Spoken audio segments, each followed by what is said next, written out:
ഹഗായിയുടെ പുസ്തകം 2-ാം അധ്യായം 19-ാം തിരുവചനം. വിത്ത് ഇനിയും കളപ്പുരയിൽ തന്നെയാണോ?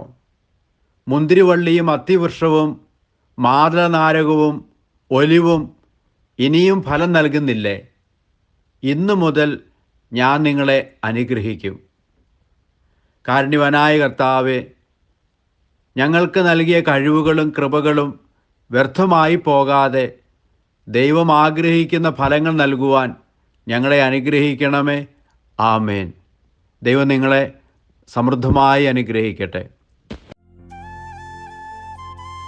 നമ്മുടെ കർത്താവ് ഈശോ മിശിഹായുടെ കൃപയും പിതാവായ ദൈവത്തിൻ്റെ സ്നേഹവും പരിശുദ്ധാത്മാവിൻ്റെ സഹവാസവും നാം എല്ലാവരോടും കൂടി ഉണ്ടായിരിക്കട്ടെ, ഇപ്പോഴും എപ്പോഴും എന്നേക്കും. ആമേൻ.